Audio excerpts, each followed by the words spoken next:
Okay, so continue करते हैं buyback के साथ। प्रीवियस सेशन में हम लोगों ने क्वेश्चन नंबर मतलब 3-4 क्वेश्चंस प्रैक्टिस किए थे। क्वेश्चन नंबर 10 आइडियली मेरे ख्याल से मैंने रिकॉर्डिंग ऑफ किया था और जस्ट उसके बाद मैंने अपना होमवर्क डिस्कस किया था कि क्वेश्चन नंबर 10 भी आपने होमवर्क करना चाहिए। ठीक है, तो एक क्वेश्चन मैंने ये होमवर्क दिया था। बिफोर स्टार्टिंग टुडे सेशन मैंने क्वेश्चन नंबर 11 आपको सॉल्व करने का है, तो जो रिकॉर्डिंग वाले हैं, जो बाद में देखने वाले हैं, उनके लिए पॉज कर लेना, पहले 11th क्वेश्चन कर लेना। ठीक है, चलिए। सो क्वेश्चन नंबर 10 एंड 11 एक बार डिस्कस कर लेते हैं और उसके बाद हम आगे बढ़ते हैं। पूरे शीट में अगर सबसे चैलेंजिंग क्वेश्चन है तो सिर्फ दो ही है, मतलब वो दो क्वेश्चन आ गए तो आपका पूरा बायबैक खत्म हो जाएगा। एंड वो क्वेश्चन हैं 8 and 13। 13 is the ultimate one, 8 थोड़ा बेसिक है, मतलब थोड़े अलग अलग क्वेश्चन हैं उसके अंदर। ठीक है, चलिए तो एक बार क्वेश्चन नंबर 10 पे ध्यान दे रहा था। तो 10 वाला आप लोगों ने सॉल्व किया होगा। ठीक है, तो जल्दी से आंसर देंगे मुझे। फर्स्ट पॉइंट क्या था आपका? Outstanding shares test. जल्दी बताइए, आउटस्टैंडिंग शेयर्स टेस्ट में आंसर कितना आया? 5 करोड़ शेयर्स। ठीक है, सेकेंड रिसोर्स 8.75 करोड़ शेयर्स। और तीसरा आपका डेट इक्विटी। डेट इक्विटी में आपने 3 कॉलम बनाए होंगे। ठीक है, सिचुएशन 1, सिचुएशन 2 एंड सिचुएशन 3। तो सिचुएशन 1, सिचुएशन 2 एंड सिचुएशन 3 सब में लोन फंड्स अलग अलग थे। तो what was your date in this question? First situation में 2520। मिनिमम कितना मेंटेन करना है? 1260। प्रेजेंट कितना अपने पास? 1050। तो बायबैक कर सकते हैं क्या? नहीं कर सकते। क्यों? क्योंकि हमको 1260 मेंटेन करना है और हमारे पास ऑलरेडी शॉर्ट है। सेकेंड सिचुएशन 2 कितना था? 1680। मिनिमम कितना रखना है? 840। अपने पास प्रेजेंट कितना है? 1050। तो हम 210 बायबैक कर सकते हैं। सिचुएशन 3 2100। 1050 मिनिमम मेंटेन करना है, अपने पास 1050 ही है, तो बायबैक नहीं कर सकते। सिचुएशन 1 और 3 में तो बायबैक करना अलाउड ही नहीं है, राइट? तो आपके लिए आंसर रहेगा the company can not buyback situation 1 में। लेकिन सिचुएशन 2 जो रहेगा इसके अंदर बायबैक कर सकते हैं। तो इसको आपने एक्स और वाई बोल दिया होगा। ठीक है, what is X? Amount to be transferred to CRR. What is Y? Amount to be bought back. और जब आप ये सॉल्व करोगे तो आपके आंसर्स क्या आ रहे हैं एक्स और वाई के, प्लीज बताइए। 52.5। तो आपके नंबर ऑफ शेयर्स निकालने के लिए आपने क्या किया होगा? डिवाइड बाय 10 करके 5.25 करोड़ शेयर्स किया होगा। क्या ये पॉइंट क्लियर है? 5.25 करोड़ शेयर्स। तो आइडियली इन तीनों टेस्ट में से सबसे कम तो यही आंसर आ रहा है, and therefore the company can buy back only 5.25 crore shares. Is the point clear? Right, general पूछा था कि इसके अंदर जनरल भी किया होगा। 3 जनरल एंट्रीज याद है ना आपको? जल्दी बताइए, पहली जनरल एंट्री क्या रहती है? Equity share capital, securities premium, free reserves to equity share holders and payment equity share holders to bank, that is not enough. एक और entry, free reserves to CRR. बस यहाँ पे फ्री रिजर्व अलाउड नहीं है। क्यों? You have to write the name of the free reserve. तो आपने क्या, कौन सा फ्री रिजर्व यूज किया इनमें से? ओके, किसने जनरल रिजर्व यूज किया होगा? कॉल आपका है। दोनों में से कोई भी, बस इतना ध्यान रखना, रहना चाहिए आपके पास। अवेलेबल ही नहीं और यूज किया जा रहा है ऐसा नहीं होना चाहिए। अवेलेबल है तो यूज करना। क्या ये पॉइंट क्लियर है? बस इतना ध्यान रखना, सीआरआर के लिए प्रीमियम यूज करना अलाउड नहीं है। सीआरआर के लिए नहीं है, फर्स्ट बायबैक ड्यू में आप एंट्री कर सकते हो। क्लियर है ये? अच्छा, कल मैंने आप लोगों को कुछ पॉइंट्स बताए थे। इस कैपिटल रिजर्व और फ्री रिजर्व, तो आंसर है नो। बट वो फ्री रिजर्व हो सकता है इफ रियलाइजिंग कैश, अगर उन्होंने दिया होगा तो उसको मान लेंगे। ठीक है, अच्छा, बोनस की एंट्री हमने पढ़ा था। बोनस अल्टीमेटली अगर आपको याद आ रहा होगा, एक नॉर्मल इशू की एंट्री होती है bank to equity share capital. तो कैपिटल क्रेडिट होगा, ये बात तो सही है, लेकिन पैसा नहीं आ रहा ना, बोनस में फ्री में दे रहा है, तो मेरा नुकसान हो रहा है। तो नुकसान बेयर करने का एक ऑर्डर है। सबसे पहले बोनस किसमें देंगे? सीआरआर, उसके बाद प्रीमियम, उसके बाद फ्री सब। क्या ये पॉइंट क्लियर है? तो बोनस इसमें देंगे। एंट्रीज मैंने आपको बताया था, एक की जगह दो एंट्री कर देना, डिवाइड करके डेबिट को अलग कर देना, क्रेडिट को अलग कर देना, एंट्री खुद ब खुद बन जाती है। Is the point clear? Okay, इसके अंदर आपको बताया था सिक्योरिटीज प्रीमियम कहाँ कहाँ यूज कर सकते हैं। सिक्योरिटीज प्रीमियम चार चीजें, पहला section 52, section 52 secure use of securities premium कहाँ कहाँ यूज कर सकते हैं? To buy back, issue fully paid bonus share, pay premium on redemption, right, and जो भी आपका write off discount on issue जो रहेगा। ठीक है, to write off discount on issue of shares और डिबेंचर्स जो भी रहेगा। क्या ये 4 पॉइंट एकदम क्लियर हो गए? राइट, 10th भी हो गया, 11th भी मैंने आपको दिया था, तो 11th का भी एक बार मुझे आंसर दे दीजिए। आउटस्टैंडिंग शेयर्स टेस्ट से आंसर कितना है आपका? 42 500 शेयर्स। रिसोर्स टेस्ट से आंसर कितना आया? 37 500 शेयर्स। अलग आया? ठीक, अलग आया। तो रिसोर्स टेस्ट कैसे निकालते हैं प्लीज बताइए। 25% ऑफ व्हाट? शेयरलेस फंड। शेयरलेस फंड में आते हैं ये सब। 25% of shareholders fund. Shareholders fund में क्या क्या आता है? इक्विटी, प्रेफरेंस, प्रेफरेंस नहीं है यहाँ पे, securities premium and free reserve, free reserve में क्या क्या आता है, रेवेन्यू रिजर्व एंड पीएनएल, ठीक है, डिवाइड बाय बायबैक प्राइस, तो इनका टोटल कितना आ रहा है प्लीज बताइए, 45 lakhs divide by buyback price, दिया है नीचे 30, एग्जैक्ट 30, ओके, कितना आ रहा है, तो आपने क्या ऐड कर दिया, वो 1,50,000 पे ऐड कर दिया, लिया ही नहीं, रेवेन्यू रिजर्व का मतलब होता है जनरल रिजर्व, क्या होता है, जनरल रिजर्व, कल ही बात हुई ना अपनी इस पर, तो 37,500 आ रहा है, और third debt equity, debt equity में क्या आ रहा है प्लीज बताइए, 54,375 शेयर्स, एक बार कंफर्म करेंगे, नहीं आ रहा है तो मुझे बताइए, मैं फिर से बताऊंगा, आपका मेरे ख्याल से ये भी गलत आएगा ना, क्योंकि आपने थर्ड पॉइंट गलत ले लिया, सेम आंसर्स, ओके, तो कंपनी ने क्या बोला है, wants to buy back only 35,000, is it permissible? yes, क्योंकि हम मैक्सिमम कितना बायबैक कर सकते हैं, जो इन तीनों में से सबसे लोएस्ट रहेगा उतना, तो हम मैक्सिमम 37,500 बायबैक कर सकते हैं, लेकिन कंपनी बोली 35 करना है, तो हम 35 बायबैक करके खत्म कर देंगे, जर्नल भी नहीं पूछा था, सिर्फ नहीं पूछा था, comment with calculations whether the buyback of shares is in within the provision of the companies act, तो yes the answer is they can buy back 35,000 shares, is the point clear, क्योंकि उसकी इच्छा नहीं है 37,500 buyback करने की, उसकी इच्छा 35 की है, अगर वो बोलता 40,000 करना है तो वो बोलेंगे नहीं, it is not permissible because 37,500 के ऊपर अलाउड ही नहीं है, क्या ये लॉजिक क्लियर है, ओके, अब आपको याद है सीआरआर में अमाउंट कितना ट्रांसफर करता है बेटा, सीआरआर में an amount equal to the face value of shares bought back must be transferred to CRR, लेकिन CRR से बचने का मौका है, शेयर्स के बदले शेयर, तो it is the simple answer, face value minus face value, क्या, face value of shares issued, sorry bought back minus face value of shares issued, जितना आप बायबैक करोगे उसमें से जितना आप इशू कर लोगे उतना हम माफ कर देंगे, बाकी का अमाउंट आप सीआरआर में ट्रांसफर कर देना, अच्छा, does it apply to preference also, the answer is yes, मतलब अगर आप प्रेफरेंस को पेमेंट करना चाहते हो, क्या वो भी एक पार्ट ऑफ कैपिटल है, क्या वो भी कैपिटल है, सो बेसिकली रूल क्या है, मैं आपको रूल वापस से अच्छे समझा दूं, see if this is my balance sheet, क्या यहाँ पे शेयर कैपिटल आता है, यहाँ पे इक्विटी भी आता है, और यहाँ पे प्रेफरेंस भी आता है, अगर आप ये अमाउंट कम करोगे ना, तो जितना कम करोगे ना उतना सीआरआर बनाना पड़ेगा, चाहे वो आप इक्विटी कम करो या प्रेफरेंस कम करो, फॉर एग्जाम्पल ये 5 लाख है और ये 2 लाख है, ठीक है, 2 लाख है, मैं आपको क्या बोल रहा हूँ ध्यान से सुनना, पहले बता सकते हो कितने शेयर्स हैं यहाँ पे इक्विटी के, 50,000 शेयर्स, बराबर, मैं सिर्फ 5,000 बायबैक करना चाहता हूँ, ओनली 5,000 शेयर्स बायबैक करना चाहता हूँ, बायबैक करना चाहता हूँ एट ₹40, एट ₹40, और मैं बोल रहा हूँ परमिसिबल है, मैंने तीनों टेस्ट पास कर लिए, 5,000 परमिसिबल है, can you please give me the first journal entry,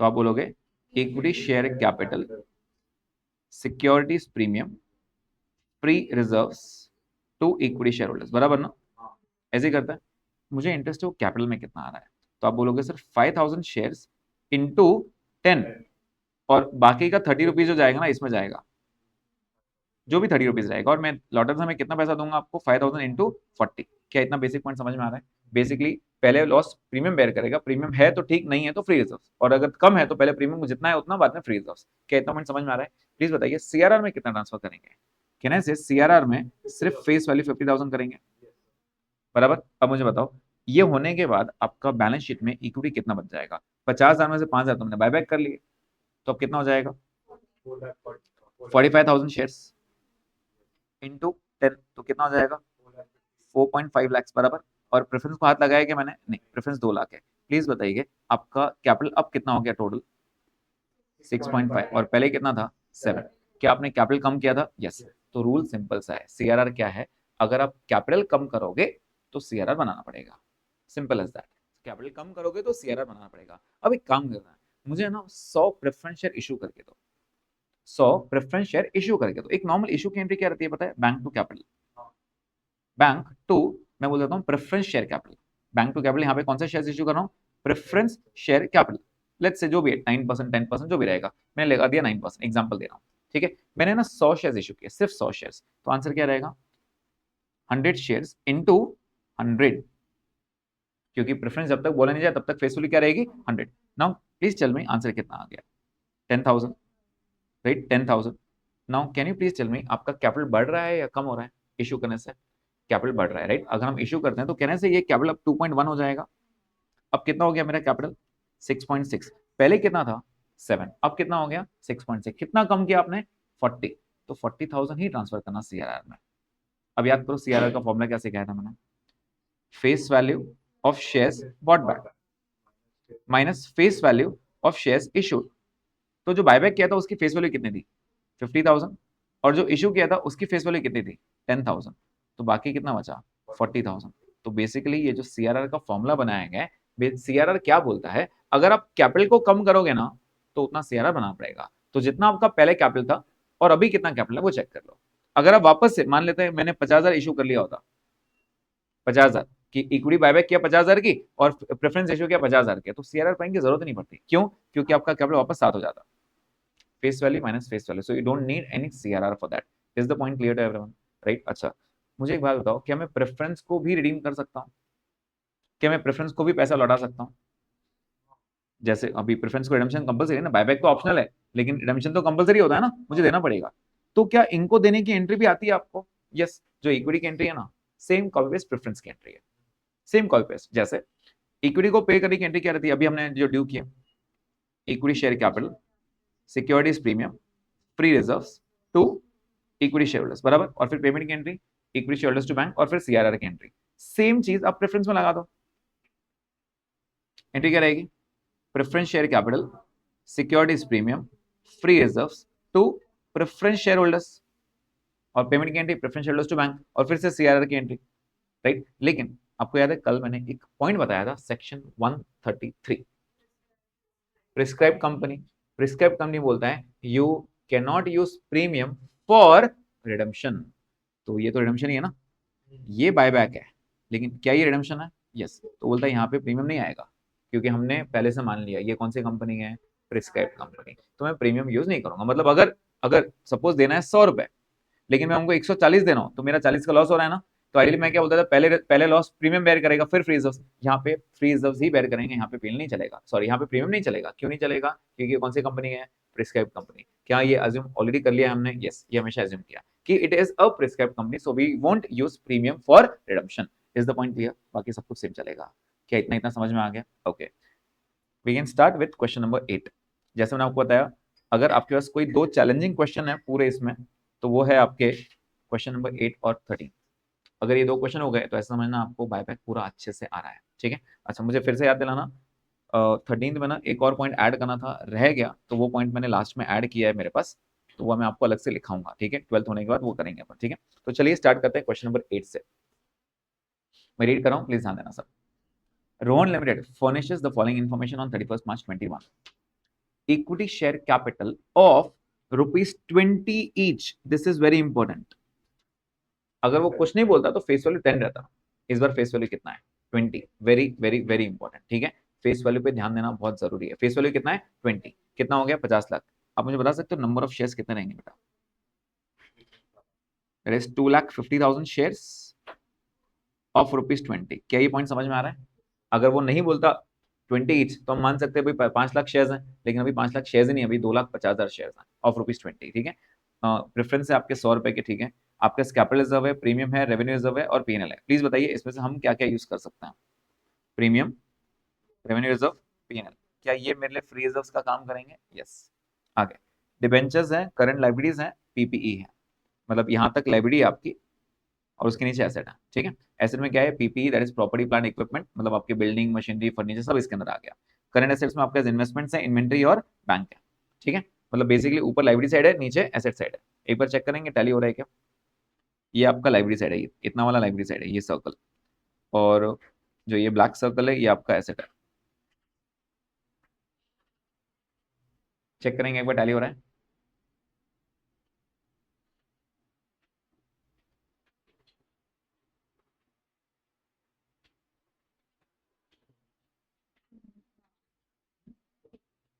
सबका हो रहा है, आपका क्यों नहीं हो रहा है? ठीक है, मैंने ऑलरेडी सर्कल किया यहाँ पे। नहीं सर, वो एक्चुअली मैं पहले से ये निकाल कर रखा था, ठीक है। चलिए आगे बढ़ते हैं। उसके बाद the shareholders adopted the following resolution as on 31st March. क्या क्या बोल रहे हैं? buyback 25% of the paid up capital and it was decided to offer a price of 20% over market price. The prevailing market value of the company is 30. Market value 30 है, लेकिन अपन ने उसको offer क्या दिया 20% अबव। अबव मतलब क्या? ज्यादा। तो मैं उसको कितना बायबैक ऑफर दे रहा हूँ 36। तो पहली लाइन में ये समझ में आया कि बायबैक हम 36 रुपीज पे कर रहे हैं, ठीक है। तो बायबैक कितने में कर रहे हैं? 36। कितना बायबैक कर रहे हैं? 25%। एक बार बताओ कि 25% होता कितना है? कितना नंबर ऑफ शेयर्स होता है? 62,500 shares. Are you getting this point? अब एक सेकेंड के लिए लास्ट में देखो उन्होंने कुछ बोला है क्या, चेक करो कि ये परमिसेबल है या नहीं है। उसने सिर्फ क्या बोला है, ये required to pass the journal entries. क्या उसने ऐसा बोला है ये परमिसेबल है या नहीं ढूंढो? नहीं। तो आपका काम नहीं है। जब तक वो बोलेगा नहीं तब तक आपका काम नहीं है। मतलब यहाँ पे टेस्ट पास करने की जरूरत ही नहीं है। आप सीधे सीधे आगे जर्नल एंट्रीज पढ़ जाओगे। ये बोलोगे हाँ भाई ये तो अलाउड ही है ना, तुम बोल रहे हो तो हम मान लेंगे। उसने बोला check with the calculation whether it is permissible और नॉट, नहीं तो हम मानेंगे उसने टेस्ट पास कर लिया होगा, उसने बोला है तो हम करके देंगे। Is the point clear? So you don't have to take any test, सीधा जर्नल एंट्री पास करना, ठीक है। आगे आगे क्या बोल रहा है वो? अब कहने से इनको पैसा देना पड़ेगा। बता सकते हो कितना पैसा देना पड़ेगा बेटा? 62,500 शेयर्स हैं इंटू 36 के वादा किया है अपन ने। अब 22,50,000 देना पड़ेगा, मतलब इतना पैसा भी तो चाहिए ना। चेक करो ऊपर बैंक लिखा है क्या? जस्ट ऊपर बैंक लिखा हुआ है। कितना पैसा है बैंक में? 1575। मतलब मैं चाह के भी दे नहीं सकता इनको, पैसे ही नहीं है मेरे पास, राइट। तो पैसे को बंदोबस्त करना पड़ेगा। तो पैसे को बंदोबस्त कैसे किया वो नीचे दिया है। To finance the buyback of shares. Finance the buyback मतलब पैसे कहां से एडजस्ट करें। तो उसने बोला सर मैं इश्यू करूंगा 3,000 डिबेंचर्स। इश्यू करने की सेमेंट रहती है बैंक टू कैपिटल। तो यहाँ पे अगर इक्विटी है तो बैंक टू इक्विटी, प्रेफरेंस है तो बैंक टू प्रेफरेंस, डिबेंचर रहा तो बैंक टू डिबेंचर्स, सेम। 14% 100 रुपए के हैं एट अ प्रीमियम ऑफ 20%। क्या मैं 100 का डिबेंचर 120 में दे सकता हूँ? यस। तो हम 120 में इशू करेंगे। अब मुझे बताओ पहले आप बायबैक करोगे या पहले इशू करोगे? पहले इशू। क्यों ऐसा? पैसा नहीं है तो दूंगा कहां से? पहले पैसा लाने का पड़ेगा, राइट। तो पहली एंट्री ये करेंगे। उसके बाद इशू 2,500 प्रेफरेंस शेयर्स। मैं प्रेफरेंस भी इशू कर रहा हूँ, मतलब डिबेंचर भी इशू करके पैसा रेज कर रहा हूँ, प्रेफरेंस भी इशू करके पैसा रेज कर रहा हूँ। अब ये इमेजिनरी सिचुएशन है, कोई ऐसा नहीं चाहेगा। मैं इक्विटी, जो बेचारा पैसा भी नहीं मांग रहा है, मैं उन लोगों से पैसा लूँ जो मांगने वाले हैं। मैं डिबेंचर इशू करूंगा, वो 4-8 साल में बोलेगा मुझे कि पैसा चाहिए, और हर साल ब्याज भी लेगा। प्रेफरेंस शेयर होल्डर्स भी हर साल डिविडेंड लेंगे और बोलेंगे 4-6 साल में कि मुझे पैसा चाहिए। इक्विटी तो पैसा मांग नहीं रहा था। तो ये इमेजिनरी सिचुएशन है, तो इमेजिन ही करो सिर्फ, ठीक है। प्रैक्टिकल नहीं होगा कभी। उसके बाद sale investment worth 1 lakh for 150। मतलब कितने के इन्वेस्टमेंट कितने में बेच रहा है? 1 लाख के इन्वेस्टमेंट 1.5 लाख में बेच रहा है, फायदा होगा। एक नॉर्मल इन्वेस्टमेंट बेचने की एंट्री क्या होती है? पैसा आ रहा है, इन्वेस्टमेंट जा रहा है, बैंक टू इन्वेस्टमेंट, क्या फायदा हो रहा है? फायदा पील में जाएगा। मतलब कहने से ये 3 जगह से पैसे आया, ये 3 जगह से पैसा आ रहा है। कैसे कैसे पैसा आया जल्दी बताओ? डिबेंचर इशू किया, प्रेफरेंस इशू किया और इन्वेस्टमेंट बेचा। क्या ये 3 बेच के पैसा आ रहा है? ओके, इतना हो जाएगा। उसके बाद उसने ना एक इंपॉर्टेंट पॉइंट दिया। क्या पॉइंट दे रहा है? Maintain a balance of 2 lakh in revenue reserve. मतलब वो क्या चाहता है? वो चाहता है कि भाई देखो ऊपर जो रेवेन्यू रिजर्व दिख रहा है क्या, कितना? 5 लाख। इसमें से 2 लाख को हाथ नहीं लगाना, तुमको जो यूज करना है 3 लाख यूज करना, 2 लाख को हाथ नहीं लगाना। मतलब 3 लाख यूज करना ही पड़ेगा। आप बोलोगे सर मेरे पास पीएनएल बहुत ज्यादा है, मैं पूरा ये यूज कर लेता हूँ, नहीं। उसने बोला 2 लाख रखना तो चुपचाप 2 लाख रख के आना। समझ में आ रहा है? That means you have to use the revenue reserve up to 3 lakh rupees. 2 lakh को हाथ नहीं लगाना। Is the point clear? उसके बाद आगे later the company issued 3 fully paid bonus shares. ये बोनस की बात कर रहा है तो बोनस बाद में करेंगे, लेटर की बात किया ना तो लेटर बाद में करेंगे, राइट। अब जल्दी बताओ अपना ऑर्डर क्या रहना चाहिए। सबसे पहले पैसा आने की बात करो। पैसा कहां से आया? 3 जगह से। कहां से? इशू ऑफ प्रेफरेंस, फिर इशू ऑफ डिबेंचर्स, फिर सेलिंग ऑफ इन्वेस्टमेंट। पहले ये ले लो, उसके बाद फिर इनको पैसा देंगे, इक्विटी को, राइट, बायबैक करेंगे। चलिए तो पहला एंट्री क्या रहेगा? फर्स्ट जर्नल एंट्री क्या रहेगा? इशू ऑफ डिबेंचर्स,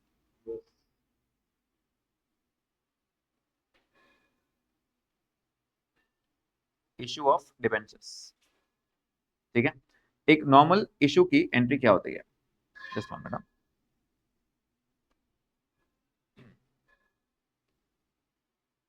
यस, एक नॉर्मल इशू की एंट्री क्या रहती है? Bank to debentures. क्या मैंने उसको 100 का डिबेंचर 120 में दिया है? अपने लिए फायदा है ना बेटा ये? अगर फायदा है, फायदा है तो कहां जाएगा फायदा? सिक्योरिटीज प्रीमियम में। एक नॉर्मल इशू की एंट्री क्या रहती है? बैंक अकाउंट डेबिट टू कितना परसेंट डिबेंचर्स, एक बार चेक करेंगे। 14% है I guess, yes. 14% debentures to securities premium, to securities premium. बताओगे कितने डिबेंचर्स की बात कर रहा है वो? 3,000। तो मैं ब्रैकेट लिखूंगा 3,000 डिबेंचर्स एट ₹100। 3,000 debentures of ₹20। और बैंक में कितना आएगा? 3,000 डिबेंचर्स एट ₹120। क्या ये पॉइंट समझ में आ रहा है सबको? यस। इंडिविजुअल अमाउंट्स बताएंगे सब।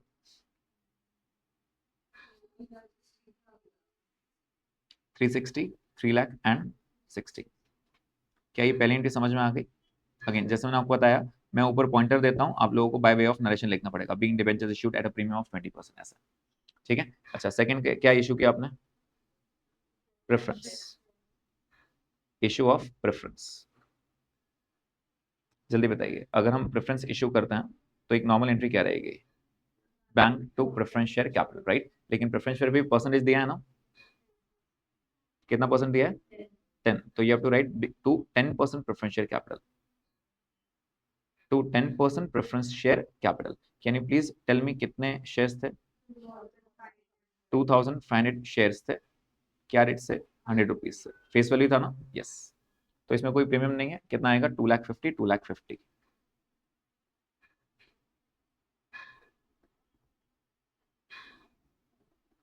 यस। क्या यहाँ तक पॉइंट क्लियर है बेटा सबको? 2,50,000 and 2,50,000। Okay. Third point, sale of investment.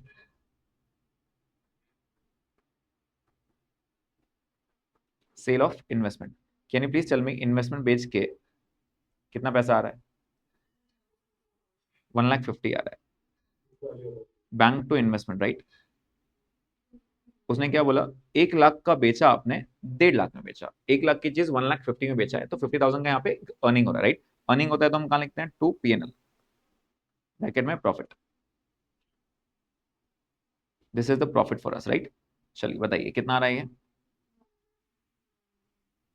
150, 1 lakh and 50,000। चलो यहां तक समझ में आया सबको अच्छे से? ओके। अब मैंने पैसों का बंदोबस्त कर लिया। बता सकते हो कितना कितना पैसा आया बेटा मेरे पास? पहली बार 360, दूसरी बार 250, तीसरी बार 150। एक बार टोटल करो कितना आया पैसा? 7,60,000। और पहले से कितना बढ़ा था बेटा? पहले से 1,575। कितना हो गया टोटल? चेक करो।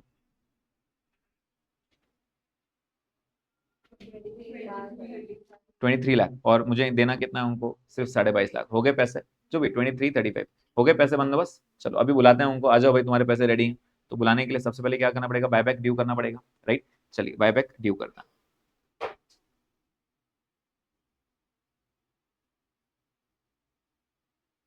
अब जब हम बायबैक ड्यू करेंगे बेटा, तो प्लीज बताइए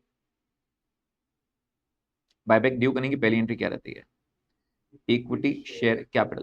प्लीज बताइए कैपिटल में कितने शेयर्स आप बायबैक कर रहे हो? 62,500। और एक शेयर कितने का है? 20 रुपीज का। प्लीज मेक श्योर कि आप यहाँ पे 10 ना लिखें, आपको 20 लिखना है। क्यों? Face value is 20। Are you getting this point? Capital debit होगा, राइट? कितना आ रहा है ये? कितना? 12,50,000।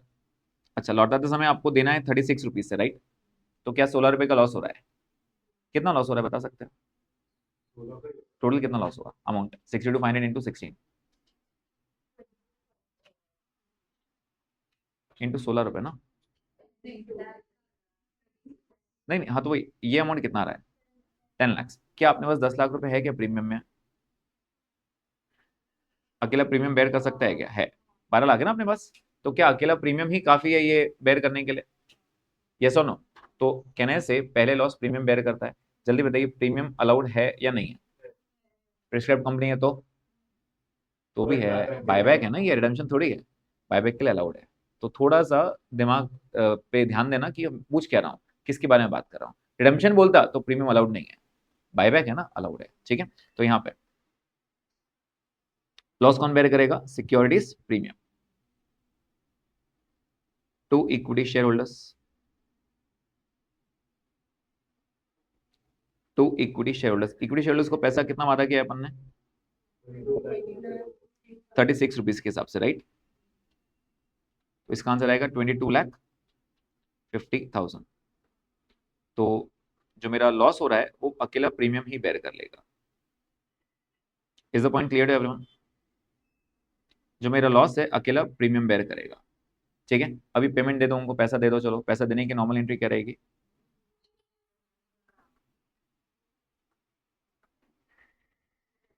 एक normal payment entry will be equity share holders to bank. ठीक है, equity share holders to bank.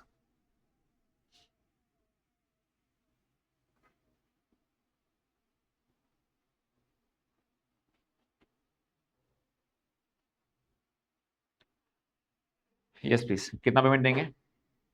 22,50,000। But यहाँ खत्म नहीं होगा ना,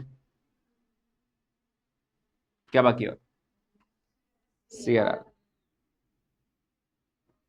अब CRR बता सकता है कोई कितना अमाउंट ट्रांसफर करना पड़ेगा बेटा?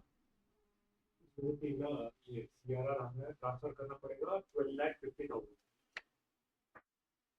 ये तो ट्विस्ट है, सिर्फ जनरल पूछेगा वो होता है। आपको याद है कि आपने इशू शेयर के बदले शेयर इशू किया है? इशू किया है अपन ने? क्या इशू किया है अपन ने? प्रेफरेंस। डिबेंचर माफ करेगा क्या डिबेंचर का? नहीं, शेयर के बदले शेयर में माफ करेगा। यही ट्विस्टेड पॉइंट था इसके अंदर। ठीक है, तो यहाँ पे CRR का मैं यहीं पे फॉर्मूला लिख रहा हूँ, बेसिकली वो वर्किंग नोट में करना पड़ता है। मैं यहाँ पे आपको लिख के देता हूँ, amount to be transfer to CRR, यहीं लिख देता हूँ। ठीक है,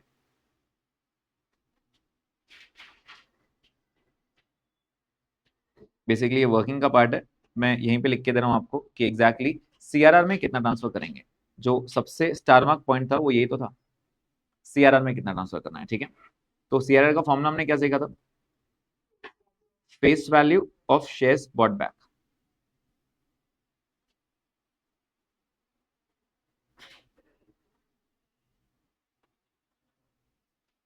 minus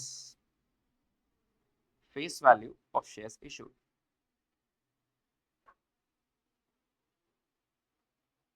yes, can you please tell me जो आपने बायबैक किया उसकी फेस वैल्यू कितनी थी? 12,50,000। और जो आपने इशू किया उसकी फेस वैल्यू कितनी थी? 2,50,000। 250 कैसे है, सबको समझ में आया क्या? ये इंपॉर्टेंट पॉइंट है, क्योंकि आपने शेयर के बदले शेयर इशू किया था, राइट? तो what is the amount? 10 lakh rupees. क्या यहाँ तक हिसाब समझ में आ गया सबको? क्या यहाँ तक पॉइंट समझ में आया? यस, तो ये अमाउंट हो गया आपके लिए, amount to be transfer to CRR।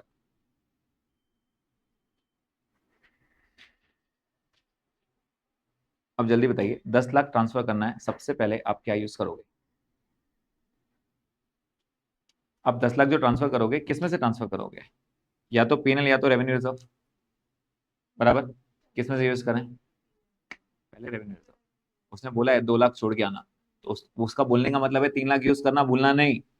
समझ में आया? हाँ, तो ये बातों पे ध्यान देना पड़ता है कि उसने बोला है आपको, जी आई हैव P&L ना, मेरे पास P&L बहुत है, मैं P&L अकेला यूज कर सकता था, लेकिन उसका बोलने का कुछ तो इंपॉर्टेंस रहेगा ना। वो बोल रहा है कि यहाँ पे maintain a balance of 2 lakh in revenue reserve, तो रेवेन्यू रिजर्व बोल रहा है यूज करना, मना नहीं करना, तो अपने को यूज करना पड़ेगा। 3 लाख यूज करेंगे, 2 लाख को हाथ नहीं लगाएंगे। Is the point clear? तो we have to use that and therefore यहाँ पे अब CRR की एंट्री क्या रहेगी?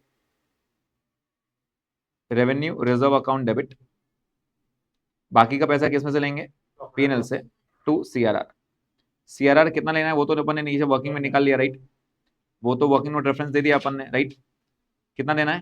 10 लाख रुपीज। 10 में से सबसे पहले क्या यूज करेंगे? रेवेन्यू रिजर्व, कितना? 3 लाख रुपीज। और बाकी का बैलेंसिंग फिगर आप P&L से यूज कर लो, कितना? 7 लाख रुपीज। क्या ये हिसाब समझ में आया सबको? This is the balancing figure. चलो, यहां तक लॉजिक क्लियर है? यस, यहां तक पॉइंट क्लियर है क्या सबको? दो इंपॉर्टेंट बातें हैं यहाँ।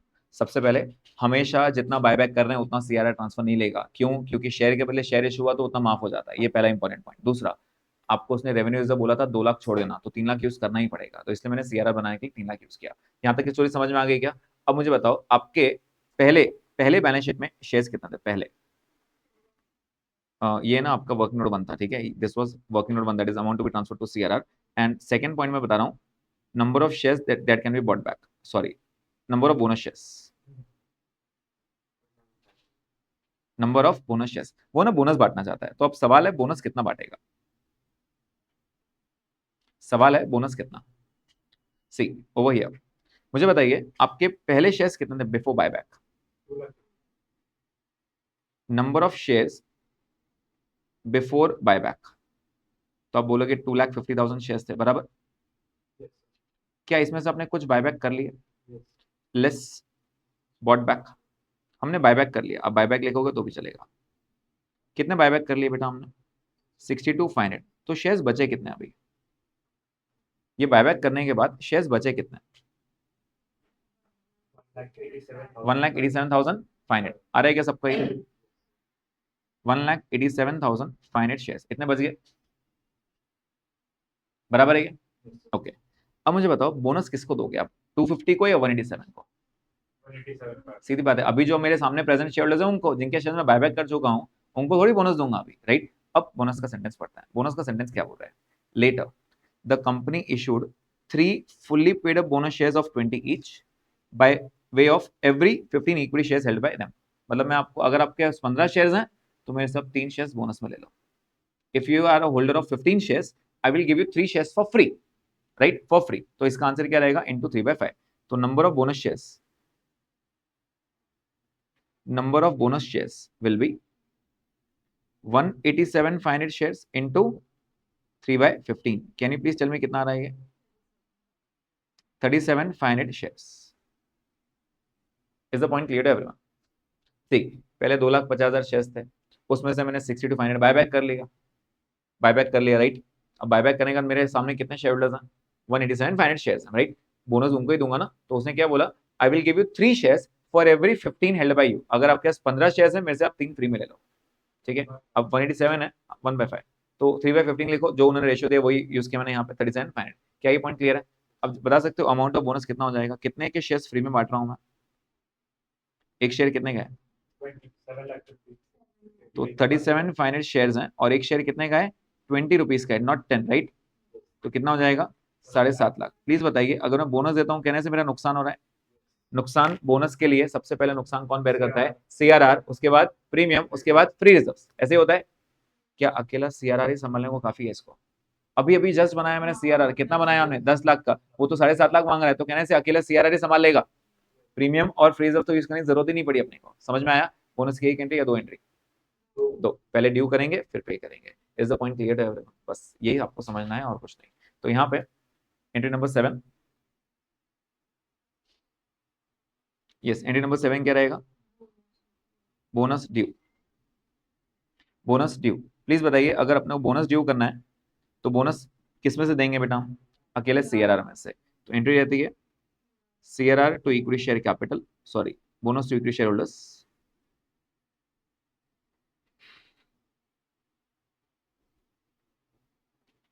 और बोनस पेमेंट की,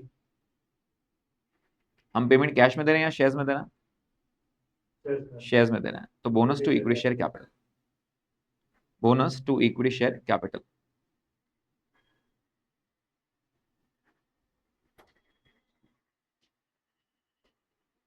So I'll use the word bonus to equity shareholders.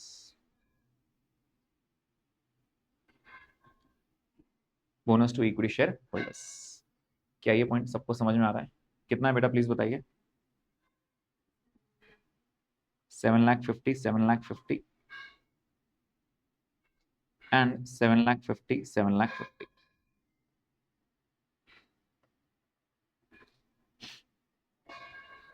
समझ में आया?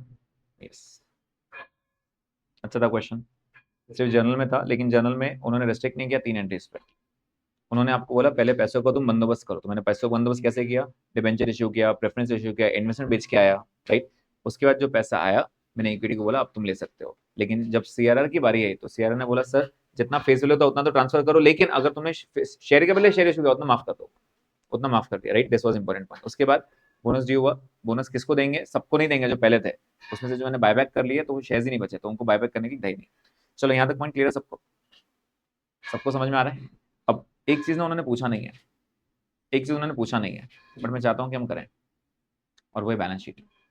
जो बैलेंस शीट बना सकता है ना ये सब मॉडिफिकेशन के बाद, उसका ध्यान एक्चुअल में क्वेश्चन में रहता है, ठीक है? Let's make a T, let's make a T. T में अपन बना लेंगे बैलेंस शीट। बैलेंस शीट बनाना बहुत अच्छा काम रहता है कि अगर आप बैलेंस शीट टैली कर पा रहे हो यूजिंग द रिसोर्सेस, अगर आप क्वेश्चन में प्रेजेंट थे तो आप कर पाओगे, ठीक है? तो देखते हैं आपका क्वेश्चन में कितना ध्यान था। अगेन ये बैलेंस शीट अगर बाय चांस उन्होंने पूछ लिया तो ये क्वेश्चन ऑटोमेटिक 14 मार्क्स के लिए बन जाएगा। आइडियली बायबैक में नहीं पूछते हैं वो balance sheet. 7 marks, ideally 7 marks. Entries पूछा है ना आपको, तो 7 मार्क्स के लिए जनरल एंट्री है। अगर वो बैलेंस शीट पूछता है तो obviously it will turn out to 14 marks, ठीक है? और इंस्टीट्यूट अगर आपको टाइम वेस्ट करना चाहती है वो 10 मार्क्स के लिए देगी, ठीक है। तो 6 मार्क का आपको ये देगा एंट्रीज और 4 मार्क की बैलेंस शीट देगा। बैलेंस शीट टी में नहीं चलता है, बैलेंस शीट के लिए शेड्यूल 3 बनाना पड़ेगा। तो शेड्यूल 3 सीखना है अपने को। तो अभी फिलहाल टी में टैली कर पाओ आप, टैली कर लो, शेड्यूल 3 कैसे बनाना है ये अपन सीखेंगे आगे, ठीक है। चलिए तो अब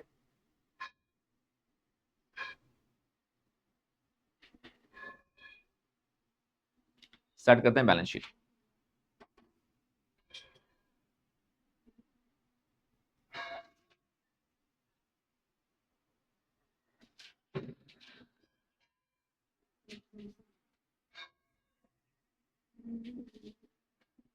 ये बैलेंस शीट को ना मैं थोड़ा सा फॉर्मेट में लिखूंगा, थोड़ा सा आपको कैलकुलेशंस बताने के लिए, ठीक है।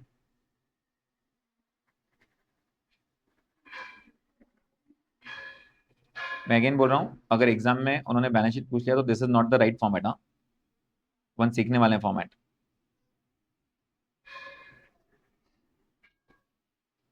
Okay, so let's start with the asset side first. So this is the balance sheet, ठीक है। Yes, can you please tell me what was the first asset with you? यहाँ से एसेट से, पहले एसेट से स्टार्ट करेंगे फिर liability पे आता है। पीपी, पूरे क्वेश्चन में आपने प्रॉपर्टी प्लांट इक्विपमेंट को हाथ लगाया है क्या? थोड़ा कम थोड़ा ज्यादा नहीं किया, तो एज इट इज रहेगा, राइट, एज इट इज रहेगा। तो हम क्या करेंगे, यहाँ पे लिख देंगे पीपीई, कितना था वो आपका 1,75,00,000 एज इट इज, चेंज नहीं हुआ ये। अच्छा, उसके बाद चेक करो सेकंड क्या हुआ, इन्वेंट्री, इन्वेस्टमेंट, इन्वेस्टमेंट हाथ लगाया था? हाँ लगाया तो था। जल्दी बताइए, इन्वेस्टमेंट 1,50,000 का बेचा था या 1,00,000 का बेचा था? 1,00,000, 1,00,000 का बेचा ना, तो इन्वेस्टमेंट तो 1,00,000 से माइनस होगा, उसमें तो 50,000 प्रॉफिट हो गया था अपना, राइट। तो 3,00,000 में से 1,00,000 बिक गया, कहने से आज भी इन्वेस्टमेंट पड़ा है मेरे पास, कितना पड़ा है? 2,00,000 का, राइट। तो यहाँ पे इन्वेस्टमेंट विल बी, अब बच्चे यहाँ पे मिस्टेक करते हैं, बच्चे बोलते हैं सर 1,50,000 का बेचा, बेटा 1,00,000 की चीज बेची, 1,50,000 में बेची, राइट। तो जितने का बेचा उतना माइनस होता है। तो पहले इन्वेस्टमेंट कितना था? 3,00,000, पहले इन्वेस्टमेंट 3,00,000 था, उसमें से मैंने 1,00,000 का बेच दिया, तो 1,00,000 माइनस कर दिया मैंने यहाँ से। तो अब इन्वेस्टमेंट कितना पड़ा है अपने पास? 2,00,000। और बताइए और क्या पड़ा है अपने पास? इन्वेंट्री, इन्वेंट्री को हाथ लगाया क्या आपने पूरे क्वेश्चन में? नहीं, तो ये एज इट इज रहेगा, ठीक है। कितना है प्लीज बताइए? 2,00,000 ही है। और इसके बाद क्या दिया उन्होंने? कैश, कैश बैंक, चेक करो, कैश बैंक में बहुत सारे ट्रांजेक्शन हुए, ठीक है। कैश बैंक में बहुत सारे ट्रांजेक्शन हुए, पहले चेक करो कैश पहले कितना था? 15,75,000। तो 1575 में से मैं यहाँ लिखता हूँ आपके सामने, ठीक है। 1575 में से आपके पास पैसे कितने कितने आए थे पहले वो लिखते जाओ, प्लस पहली बार कितना पैसा आया? पहली बार 360 आया, उसके बाद और कितना आया? 2,50,000 आया, तीसरी बार कितना आया? 1,50,000, और उसके बाद आपने रीपे किया 22,50,000। समझ में आ रहा है कि ये कैसे हुआ? Plus minus, right. कितना आ रहा है? 85,000। अब एक आगे का ट्रिक सुनो, यहां से आगे आप कैसे करोगे? सी, आप ये प्लस माइनस चक्कर में नहीं जाओगे, सिर्फ कैलकुलेटर पे सॉल्व करोगे तो भी चलेगा।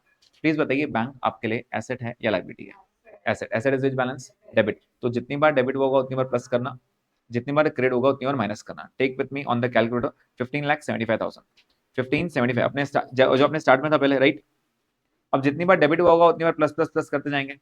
सपोज अगर क्वेश्चन में हम भटक गए बीच में से, बहुत सारा प्रेशर रहता है एग्जाम में और भटक गए, सर ये कौन सा था याद नहीं आ रहा है वो, तो आप डेबिट क्रेडिट से भी आंसर निकाल सकते हो। जितने बार डेबिट होगा उतनी बार प्लस प्लस प्लस करना। तो पहली बार प्लस हुआ, दूसरी बार प्लस हुआ, तीसरी बार प्लस हुआ, 360, 250, 150, राइट। और एक बार क्रेडिट हुआ है, जब पेमेंट हुआ 2250, उतना माइनस कर देना, आंसर आ जाएगा, राइट। ओके, उसके बाद एसेट तो खत्म हो गया अपना। अब इक्विटी की बात करेंगे। कोई बता सकता है कितने नंबर ऑफ शेयर है अपने पास अभी? 2,25,000। आपको याद आ रहा है क्या? पहले पहले 250 थे, उसमें से 6200 ने बायबैक कर लिए, और 3700 और दिए भी तो है ना बोनस में। समझ में आ रहा है? तो अब कितने शेयर हो जाएंगे? तो मैं यहाँ लिख के देता हूँ आपको। सबसे पहले कितने शेयर थे अपने पास? 2,50,000 शेयर थे। इसमें से हमने बायबैक कितने किए? 62,500। और इशू कितने किए? 37,500। बोनस भी तो दिया ना, कहने से हर शेयर 20 रुपीज का है, ठीक है। मैं यहाँ लिख देता हूँ, ये क्या था आपके लिए? ये बायबैक था, और ये क्या था आपके लिए? बोनस था। समझ में आ रहा है ये? यस प्लीज बताइए कितना आ गया? तो कितना हो गया रोल? 22 लाख, सॉरी 45 लाख ना। आएगा 45 लैक्स। समझ में आ रहा है सबको ये? यस। उसके बाद सेकंड आइटम क्या है आपका? प्रेफरेंस। चेक करो प्रेफरेंस पहले कितना था? 10 लाख। क्या आपने इस क्वेश्चन में और प्रेफरेंस इशू किया है? यस। 2,500 शेयर्स किया, मतलब 2,500 की वैल्यू कितनी हो गई? 2,50,000। तो ऐड कर दें डायरेक्ट। तो प्लीज बताइए 10% प्रेफरेंस अब कितना हो गया? 10% प्रेफरेंस शेयर कैपिटल अब कितना हो गया? तो आप बोलोगे सर पहले थे कितना? पहले कितने शेयर्स थे? 10,000, अब हो गए 12,500। तो 12,500 shares of ₹100 each, which will give me 12,50,000। आ रहे समझ में सबको? 12,50,000। क्लियर? नेक्स्ट। उसके बाद थर्ड पॉइंट क्या है? Capital reserve. पूरे क्वेश्चन में कहीं भी कैपिटल रिजर्व को हाथ लगाया क्या हमने? नहीं। एज इट इज लिख दो, जिसको हाथ नहीं लगाया वो as it is. Capital reserve बताइए कितना आ गया? 1 lakh as it is. Next. Next क्या था आपके पास? Securities premium. क्या सिक्योरिटीज प्रीमियम प्लस माइनस किया था आपने? हाँ। तो चेक करो सिक्योरिटीज प्रीमियम। प्लीज बताइए पहले कितना था आपके पास? क्या और भी प्रीमियम आया था हमारे पास? हाँ। फर्स्ट एंट्री में याद याद करो, इशू किया था ना हमने, 60,000 आया था। और क्या आपने इसमें से 10 लाख यूज कर लिया? कहाँ यूज किया? बायबैक में। तो कितना बचा? 2,60,000। समझ में आ रहा है आपको ये? 2,60,000। क्या ये लॉजिक क्लियर है सबको? अगेन अगर सपोज बीच में भटक गए तो डेबिट क्रेडिट बचा लेगा। जल्दी बताइए प्रीमियम आपके लिए कौन सा बैलेंस रखता है? क्रेडिट। तो टेक 12 लाख ऑन कैलकुलेटर। जितनी बार क्रेडिट किया होगा उतनी बार प्लस प्लस प्लस करना, डेबिट किया होगा माइनस कर देना। तो अगर आप चेक करोगे आपने फर्स्ट एंट्री में क्रेडिट किया है मतलब प्लस हो जाएगा, और फोर्थ एंट्री में डेबिट किया है तो माइनस हो जाएगा। तो 12 lakh plus 60 minus 10 lakh. Clear? Answer आ गया। नेक्स्ट रिजर्व कौन सा है? Revenue reserve. याद है क्या? रेवेन्यू रिजर्व पहले 5 लाख था, उसमें से आपने कुछ यूज किया।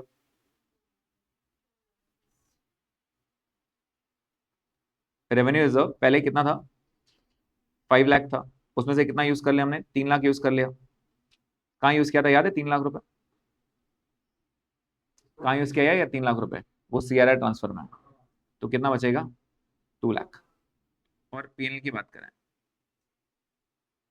पीएनएल पहले पीएनएल कितना था? 25,50,000। चेक करो पीएनएल कितनी बार यूज किया आपने? तो पीएनएल एक बार आया और एक बार गया। पहले एक बार अपन ने इन्वेस्टमेंट बेचा था, याद है? इन्वेस्टमेंट बेचा था तो 50,000 प्रॉफिट हुआ था, तो मेरा प्रॉफिट बढ़ जाएगा 50,000 से। और उसके बाद अपन ने यूज किया एक बार, 7 लाख रुपए यूज किया था सीआरआर के लिए, -7 लाख रुपीज। ठीक है, कितना आ जाएगा? 19 लाख। पीएनएल के बाद क्या आएगा? डिबेंचर्स दिया, लेकिन मैं एक और वर्ड डालना चाहूंगा, please don't forget that we also have one more reserve which is CRR. याद है 10 लाख बनाया था अपन ने, और जैसे बनाया था उसमें से बांटना शुरू भी कर दिया था मैंने। 7.5 लाख तो बोनस फ्री में बांट दिया मैंने, राइट? तो मेरा वो रिजर्व भी कम हो गया। तो कितना बच गया? 2,50,000। समझ में आ रहा है ये? क्योंकि सब रिजर्व चल रहे थे, सब प्रॉफिट चले, तो मैं सीआरआर पे लिख दिया साथ में। Yes, is the point clear? उसके बाद बैलेंस शीट पे आ जाओ। नेक्स्ट आइटम क्या है बैलेंस शीट का? डिबेंचर्स। ये डिबेंचर्स को हाथ लगाया क्या मैंने? नहीं, उल्टा और डिबेंचर इशू किए थे मैंने, लेकिन वो डिबेंचर कितने परसेंट थे? और ये कितने हैं? 12। तो ऐड नहीं करना, अलग अलग लिखना। डिबेंचर वो ये 12% थे, और अभी जो इशू किए थे वो 14% थे, तो you have to write separate separate. ठीक है? तो यहाँ पे 12% डिबेंचर्स, 12% डिबेंचर्स को हाथ नहीं लगाया मैंने। प्लीज बताइए 12% डिबेंचर्स कितने थे अपने? 12,50,000। ये तो थे ही थे। और अभी कितने इशू किया आपने? 14%, 3 लाख के, राइट? अगर माइंड में आ रहा होगा सर 360 में किए थे, तो आपको याद आ रहा है फेस वैल्यू। और याद नहीं आया तो डिबेंचर्स के सामने कितना अमाउंट है वो लिख देख लो। डिबेंचर्स के सामने 3 लाख ही है। देख रहा है? फर्स्ट एंट्री में डिबेंचर सामने 3 लाख, तो 3 लाख ही आएगा, राइट? उसके बाद नेक्स्ट आइटम क्या दिया है? Current liabilities and provision 550। ये पूरे क्वेश्चन में हमने हाथ ही नहीं लगाया, तो एज इज लिखेंगे करंट लाइब्रेरीज 5,50,000। 5,50,000। अरे समझ में? Yes we are done. Please check tally हो रहा है क्या? 2 2 85 5 80 60 1,04,60,000। Sorry 5,60,000। 1,05,60,000, right? I hope your point is clear. समझ में आया कैसे बैलेंस शीट में प्रेजेंट रहना पड़ता है, टैली करना है, तो कहाँ क्या चेंजेस हुए था प्लस माइनस करते जाना, आपका आंसर 100% मैच होगा ही होगा। यस, क्लियर है?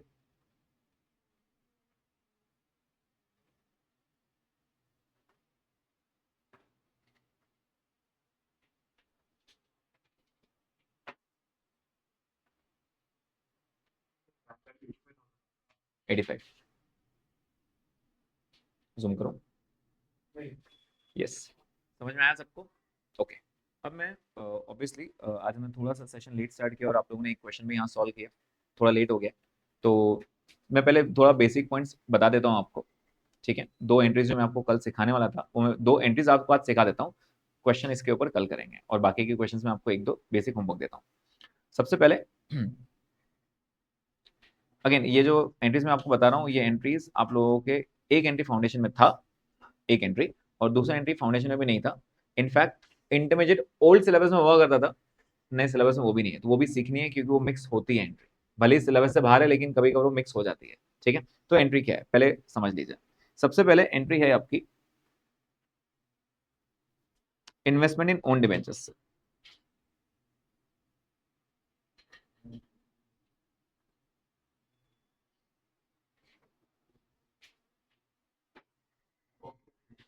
इन्वेस्टमेंट इन ओन डिबेंचर्स,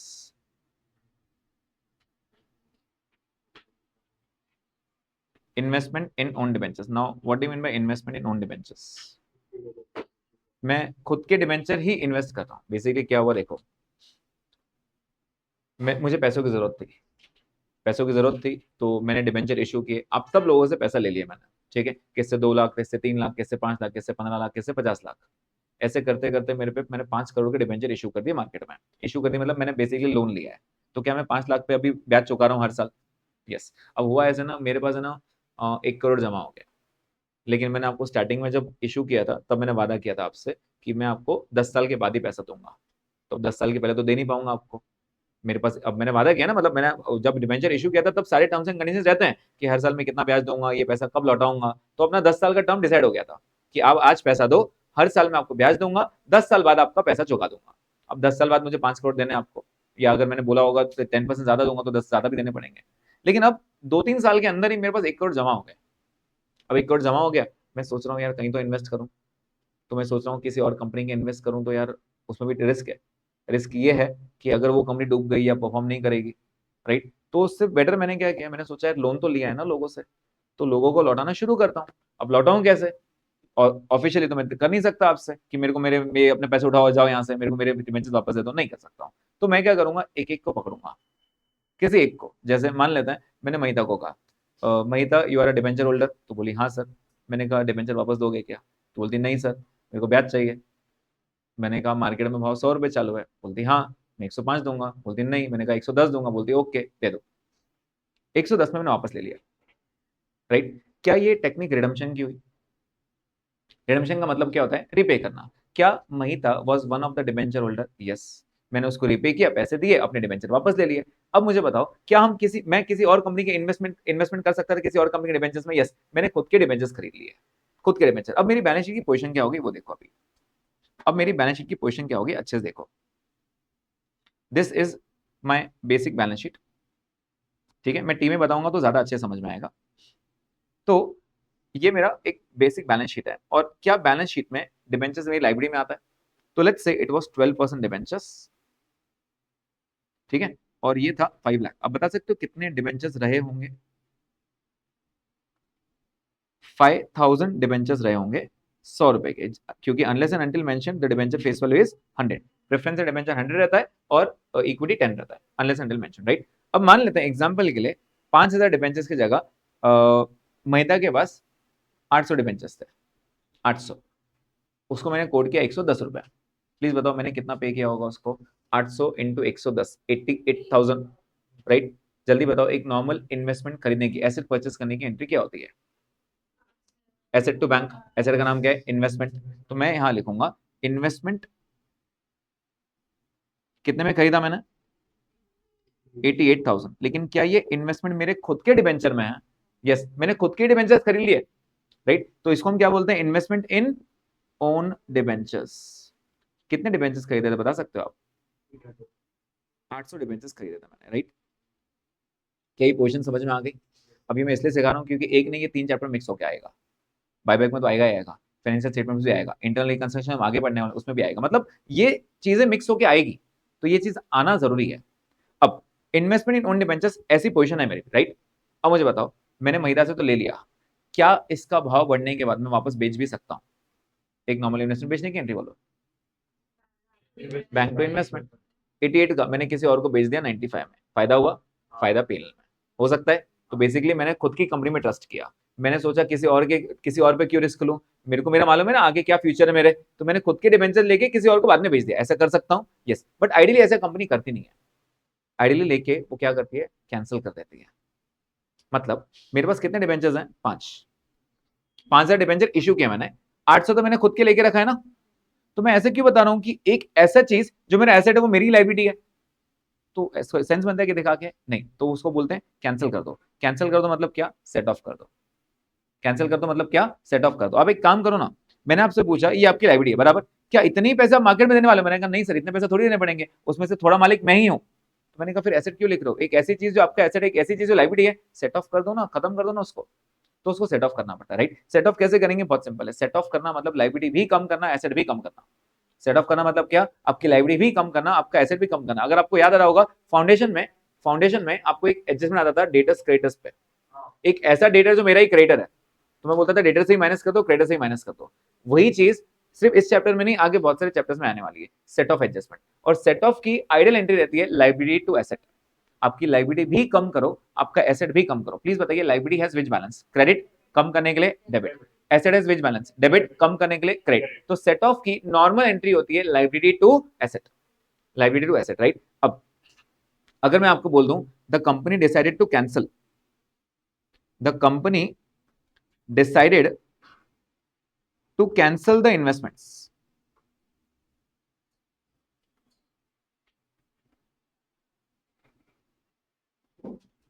ठीक है, मैं ना कैंसिल करना चाहता हूं, तो कैंसिलेशन का मतलब क्या होता है?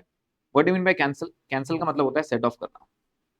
कैंसिलेशन का मतलब क्या होता है? सेट ऑफ करना। और सेट ऑफ की नॉर्मल एंट्री क्या रहती है? Liability to asset. आपकी लाइबिलिटी भी कम होगी और आपका एसेट भी कम होगा। क्या इतना बेसिक पॉइंट समझ में आ रहा है? Now can you please name the liability for me? मेरी लाइबिलिटी का नाम क्या है यहाँ पे? 12% डिबेंचर। एंड मेरा एसेट का नाम क्या है? इन्वेस्टमेंट। बस वही करेंगे अपन अभी। लेकिन जब डिबेंचर पर आता है ना, जैसे कैपिटल हमेशा नखरे करता है, वो बोलता है सर फेस वैल्यू, वैसे डिबेंचर बोलता है sir face value. Face value से ना ऊपर ना नीचे, मैं ऊपर नीचे बात नहीं करूंगा, फिर फेस वैल्यू की बात करेंगे, राइट। तो इसका कैंसिलेशन एंट्री क्या रहेगा? Can you please tell me? 12% debentures, एक लाइन छोड़ के, to investment. Investment in what? in own debentures. Are you getting this point? Investment in own debentures. Now please tell me 12% debentures, कितने debentures मैं buyback कर रहा हूँ, sorry कितने cancel कर रहा हूँ? 800 debentures। और ये बोलेगा sir face value, face value कितना है? 100, ठीक है, फेस वैल्यू कितना है? 100। अगर आपको याद आ रहा होगा, ये आपकी फाउंडेशन की एंट्री, राइट, कैंसिलेशन की। तो यहाँ पे आपका अमाउंट कितना हो गया? 8, कितना हो गया? 80,000। लेकिन मैंने ये चीज कितने में खरीदी है? 88 में। ये तो नुकसान हो गया यार मेरा। 80,000 की चीज मैंने उसको 88 पे कर गया, क्या ये मेरा नुकसान हुआ? यस, ये नुकसान मेरे करेगा पीएनएल, राइट। इसको हम क्या बोलेंगे? Loss on cancellation. PNL bracket क्या लिखेंगे हम? Loss on cancellation. क्या प्रॉफिट भी हो सकता था? यस, बिल्कुल हो सकता है। प्रॉफिट हुआ तो क्रेडिट में आ जाएगा और उसको लिखेंगे profit on cancellation. Is the point clear to everyone? कितना आएगा प्रॉफिट और लॉस? 8,000। क्या कैंसिलेशन एंट्री समझ में आई क्या? Now this is the common entry जो आपको बहुत बार पूछी जाएगी। अब अगर आप रिकॉल कर सकते हो ठीक, नहीं तो प्लीज ये पूरा लिख के रखिए, ये चीज आपको लिखनी है, ठीक है। ये हो गया बैलेंस शीट का पोजीशन। कैंसिलेशन क्लियर है क्या सबको? जब भी कैंसिल होगा it is always liability to asset. जो भी सेट ऑफ रहेगा लाइबिलिटी टू एसेट, लाइबिलिटी भी कम करेंगे, एसेट भी कम करेंगे। आप बता सकते हो ये होने के बाद आपकी बैलेंस शीट पोजीशन क्या हो जाएगी? मैं यहाँ पे लिख देता हूँ, एक मिनट। सिर्फ आपके ये सब होने के बाद आपका बैलेंस शीट कहां तक हो जाएगा? इससे इधर से कॉपी कर लेते हैं इसको।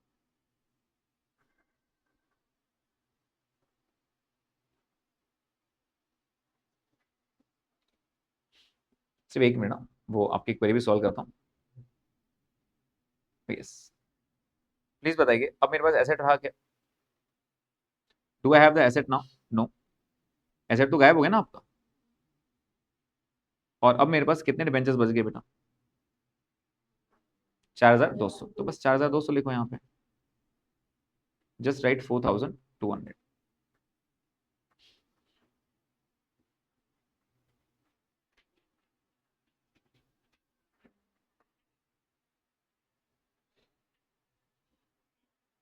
Yes, is the point clear everyone?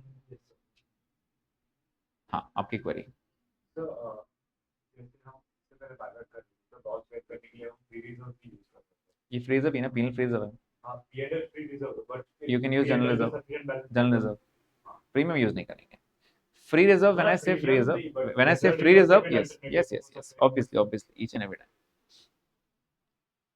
Securities premium का तो ये सेक्शन 52, यस। चलो ये पॉइंट समझ में आया। एंड व्हाट इफ मैं इसको बेच देता तो?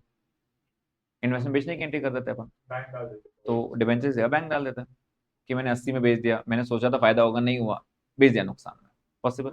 हाँ। फायदा ही बेचते तो वापस वही same entry, bank to investment. तो आइडियल इन्वेस्टमेंट बेचने की एंट्री कर लेता है। समझ में आ रहा है? तो मैं खुद के डिबेंचर्स भी खरीद सकता हूँ। क्या ये लॉजिक सबको समझ क्लियर है? Easy point, okay. लिखा सबने? लिख रहे हैं, ओके। 2 मिनट दे रहा हूँ आपको, बस एक और पॉइंट सिखाना है, देन विल स्टॉप। हाँ, एक एंट्री, लेकिन ये एक एंट्री ना आपके 2-3 चैप्टर्स मिक्स होके आएगी। कभी बायबैक में पूछ लेंगे, कभी इंटरनल रिकंस्ट्रक्शन पूछ लेंगे, कभी आपको फाइनेंशियल स्टेटमेंट्स पूछ लेंगे। तो अल्टीमेटली फाइनेंशियल स्टेटमेंट मतलब एक एडजस्टमेंट में आ जाएगा ये, ऐसा। तो they have the power to mix the chapters. तो एक एक जो कंपनी अकाउंट्स है ना, इट इज पूरा कंपनी अकाउंट्स। फिर हम कंपनी अकाउंट कुछ भी पूछेंगे तो उसका आंसर आना चाहिए, ठीक है। जैसे आज जब मैं आपको फाइनेंशियल स्टेटमेंट सिखाऊंगा, मैं आपको फिर से फोरफियर रेशियो में लेके जाऊंगा। याद है कि फोरफियर रेशियो होता था? हाँ, होता था ना? हाँ। ठीक है, तो वो कैसे याद रखना है वो भी सिखाऊंगा, ठीक है।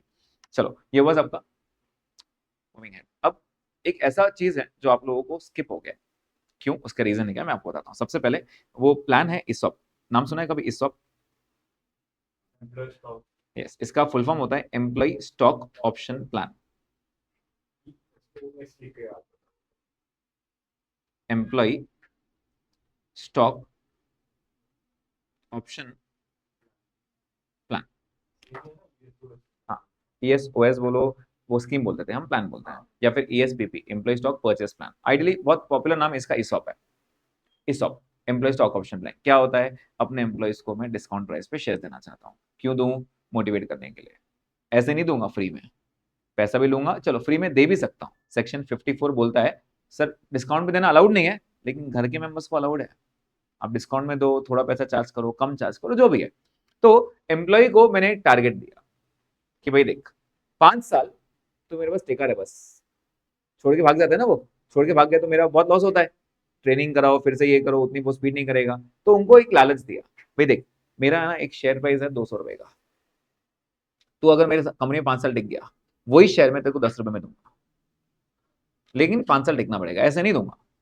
तो वो छोड़ के जाएगा भी नहीं। अगर 3 साल दे दिया होगा और बाद में अगर सोच रहा होगा छोड़ने का, तो सोचेगा यार 2 साल रुक के फायदा हो जाएगा ना। सोचो, और एक मैं एक शेयर नहीं देने वाला हूँ, मैं उसको 10,000 शेयर देने वाला हूँ। 10,000, 200 रुपए की शेयर 10 रुपए में दे रहा हूँ। तो अब मुझे बताओ क्या मेरा लॉस होगा? हाँ, लॉस होगा ना। तो क्या ये 5 साल के बाद लॉस होगा? नहीं, ये ओवर द पीरियड लॉस होगा। मतलब मैंने लॉस होगा, मतलब कहने से पीएल डेबिट में जाना चाहिए लॉस। तो ये लॉस 1 साल में नहीं आता है, सॉरी ये एक मतलब 5th ईयर में नहीं आएगा कि सर 5 साल के बाद ही लॉस होगा ना, अभी थोड़ी हो रहा है। ये लॉस मुझे ओवर द पीरियड बुक करना पड़ता है, मतलब हर साल पीएल में बुक करना पड़ता है। अब पहले एक चैप्टर हुआ करता था जब आपका ओल्ड सिलेबस था, ग्रुप 2 में आपको एडवांस अकाउंटिंग में एक चैप्टर हुआ करता था जिसको हम बोलते हैं इसॉप। अब वो हट गया आपके सिलेबस से। क्यों हट गया है? क्योंकि इस पे है ना ICAI ने गाइडेंस नोट दिया था, सिर्फ इस पे कोई अकाउंटिंग स्टैंडर्ड नहीं बनाया गया था, सिर्फ एक गाइडेंस नोट था। ICAI ने जो बोला वैसे फॉलो कर लो, ऐसे। लेकिन इंड एएस में इसके ऊपर इंड एएस है, तो फाइनल्स में आपको पूरा सीखना है ये चीज। अभी के लिए क्यों बताया मैंने? क्योंकि एक जर्नल एंट्री आ गई मिक्स करने के लिए। तो what is the journal entry? See, एक सिंपल सा मैं आपको एक हिसाब समझाता हूं, पहले समझ लो। मान लेता है मेरे पास है ना 100 एम्प्लॉइज है, 100 एम्प्लॉइज है, ठीक है। मैंने सबको बोला मैं आपको है ना 500 ऑप्शन दे रहा हूँ, 500 ऑप्शन मतलब 500 शेयर्स दूंगा, ठीक है। 500 शेयर्स दूंगा, और शेयर्स मैं दूंगा आपको 50 रुपए का शेयर 20 रुपए में। 50 का शेयर कितने में दे रहा हूँ? 20 में। तो कहने से 50 is the market price, and जो 20 दे रहा हूं ना उसको मैं बोलता हूं एक्सरसाइज प्राइस। क्या बोलते हैं? Exercise price. मतलब लेना है तो 20 में लो। अगेन 5 साल अगर आप टिक गए तो आपको गन पॉइंट में नहीं रखो, आप तो 5 साल टिक गए, लेना ही पड़ेंगे शेयर, ऐसा नहीं है। कॉल आपका है, क्योंकि फ्री में तो दे नहीं रहा हूँ, 20 रुपए ले रहा हूँ आपसे। सोचो 10,000 शेयर इंटू 20 करो, कितना होता है 10,000 शेयर इंटू 20? 2 लाख रुपए। मतलब एम्प्लॉय को 2 लाख देने पड़ेंगे। अब बोलेगा सर नहीं है मेरे पास 2 लाख रुपए, नहीं नहीं ले सकता मैं शेयर, मजबूरी है मेरी नहीं खरीदना, या फिर उसको इंटरेस्ट ही मेरी कंपनी का, उसको लग रहा है सर 5 साल से काम कर रहा हूँ, मेरे को सब मालूम है कंपनी में क्या चलो, मेरे को नहीं लेना, कंपनी डूबने वाली है। हो सकता है, पॉसिबल है ना ये?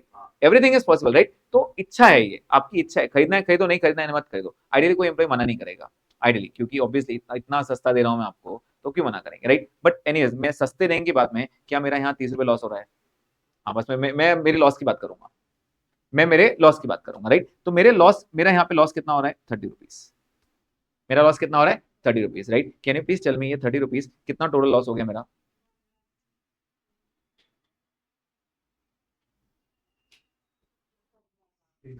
मेरा है ना 15 लाख का लॉस हो रहा है। समझ में आ रहा है? 100 × 500 × 30। मैं आपको 500 शेयर दूंगा, हर शेयर पे 30 रुपए नुकसान खाऊंगा मैं, राइट? 100 एम्प्लॉइज सबको देना पड़ेगा, हर एक एम्प्लॉय को 500 शेयर दूंगा, 50 का शेयर 20 में दे रहा हूँ, 30 रुपए लॉस खा रहा हूँ, मेरा 15 लाख का लॉस हुआ। अब ये टर्म प्लान था 5 साल का। टर्म प्लान कितने का? 5 साल का। तो क्या ये 15 लाख रुपए 1 साल का लॉस है क्या? नहीं, ये थोड़ा थोड़ा लॉस 5 साल में डिवाइड होना चाहिए, राइट? आइडियल ऐसा है, मैंने आपको सिर्फ शॉर्ट में कंसेप्ट समझाया, राइट? तो what is the loss per year? Can you please tell me loss per year कितना हो जाएगा? Loss per year 3 lakh rupees. क्या ये लॉस बुक करना पड़ेगा हर साल? यस। तो ये लॉस बुक करने के लिए आपको एक एंट्री पास करनी पड़ेगी। अब मुझे बताओ, ये लॉस मतलब ये एक्सपेंस हो गया है या होना बाकी है? बाकी है, 5 साल बाद तो कहने से ये आउटस्टैंडिंग है। तो एक बेसिक सैलरी आउटस्टैंडिंग की एंट्री बोल दो मुझे। आउटस्टैंडिंग सैलरी की एंट्री क्या रहती है? अगर मैं आपको सैलरी की एंट्री बोलूं तो आप बोलोगे salary to outstanding salary, ideally होता है, राइट? आइडियली ये होता है ना, salary account debit to outstanding salary account, या फिर expense to outstanding expense, short में अगर समझाऊं तो क्या एक नॉर्मल आउटस्टैंडिंग की एंट्री यही होती है? तो ये एंट्री आप पास करोगे। ये एंट्री पास क्या रहेगी? ये एंट्री क्या रहेगी? तो आप बेसिकली एंट्री पास करोगे। अब ध्यान से सुनना, नाम क्या दे रहा हूं मैं? एंट्री पास कर रहा हूं ईबीई टू ईसो आउटस्टैंडिंग। अब ये नाम क्या है? ईबीई। अब ये क्या नाम आ गया? ये एक एक्चुअली एएस है, AS15, एम्प्लॉय बेनिफिट एक्सपेंस। अब तक हम क्या करते थे, हम जब 11th 12th फाउंडेशन करते थे, हम बोलते थे वेजेस पे कर रहे हैं, सैलरी पे कर रहे हैं, बोनस पे कर रहे हैं। अब वो बोलता है ये सब नहीं है, ये सब तुम्हारे नाम होते थे, ये पहले नाम होते थे, हम एक प्रॉपर हेड देंगे, इसको बोलेंगे ईबीई, एम्प्लॉय बेनिफिट एक्सपेंस। जो भी एम्प्लॉय का बेनिफिट है मैं उसको बोलूंगा ईबीई। क्या है? ईबीई, एम्प्लॉय बेनिफिट एक्सपेंस। बेसिकली कहने से मैं जो आपको ये नुकसान दे रहा हूं ना, बेसिकली ये नुकसान आपके हिसाब से नुकसान होगा। बेसिकली मैं आपको प्रमोट कर रहा हूं कि तुम मेरी कंपनी में रहो, तो it is as good as salary for me ना, मैं तो सैलरी पे कर रहा हूं, तो क्या मेरे पीएल में जाना चाहिए? हाँ, हर साल पीएल डेबिट में 3-3 लाख रुपए जाना चाहिए। अगर मैं एक साल के पीएल डेबिट में डालूंगा 15 लाख, तो उस साल का लॉस मेरा बहुत बढ़ जाएगा। सर 15 लाख का खर्चा किया, तो ये 15 लाख 5 साल के बाद का खर्चा नहीं है। 3 लाख पहले साल का है, 3 लाख दूसरे साल का है, 3 लाख तीसरे साल का है, चौथे साल का है, पांचवें साल का है। क्या ये पॉइंट क्लियर है? समझ में आ रहा है? अब इशू आउटस्टैंडिंग, क्या ये लाइबिलिटी है मेरी? यस। और ये लाइबिलिटी का एक जगह बनी हुई है, तो कहने से ये पीएल लाइबिलिटी में जाएगा। पीएल लाइबिलिटी में क्या जाएगा? ईबी, एक बार फुल फॉर्म बता दो। Employ benefit expense. तो बेसिकली वो सैलरी है, सैलरी टू आउटस्टैंडिंग सैलरी। मैंने एक नाम दे दिया, सैलरी को नाम दे दिया, सैलरी का नाम क्या दे दिया? EBE, employee benefit expense. और ESO outstanding, employee stock option outstanding. Outstanding है ना ये? तो यहाँ पे क्या ये बैलेंस शीट लाइब्रेरी में देखेगा? आउटस्टैंडिंग लाइब्रेरी में दिखता है ना? तो हम यहाँ देखेंगे ESO outstanding, ESO outstanding 3 lakh and 3 lakh. क्या ये पॉइंट क्लियर है? पक्का क्लियर है? फर्स्ट ईयर भी ऐसे होगा, सेकंड ईयर भी ऐसे होगा, third year, fourth year, fifth year, सब जगह ऐसे चलेगा। कहने से फिफ्थ ईयर में, अगर फिफ्थ ईयर की बात करें, फिफ्थ ईयर में तो हमारे पास कुछ ऐसे दिखेगा, ये बैलेंस शीट है, और यहाँ ईसो आउटस्टैंडिंग कितना हो जाएगा हर साल करते करते करते? 15। पहले साल 3, दूसरे साल और 3 हो जाएगा तो 6 हो जाएगा, तीसरे साल और 3 होगा तो 9, 12, 15, 5 साल हो गए। एम्प्लॉय ने टारगेट अचीव कर लिया। सर आपने 5 साल का वादा किया था, अब देने की बारी आई। आपको लगता है पूरे 100 एम्प्लॉय आएंगे मेरे पास पैसे ये लेने? नहीं आएंगे ना? नहीं आएंगे, सीधी बात है, 100 नहीं आएंगे। लेट्स से 80 आए मेरे पास, तो क्या उनको शेयर्स देने पड़ेंगे? कितना पैसा देगा वो मुझे? वो 20 ही देगा। लेकिन मेरा तो शेयर 50 का है ना। मेरा शेयर कितने का है? 50 का। अब ये इतनी स्टोरी जो मैंने आपको बताया था ना, वो ये एंट्री के बुलाता है। अभी तक इनमें से कुछ नहीं पूछेंगे, अब जो जो एक्चुअल में पूछते हैं वो ये बताऊंगा अभी, राइट? तो आप क्या करोगे अगर एम्प्लॉय एक्सरसाइज करना चाहते हैं? If employees exercise their option,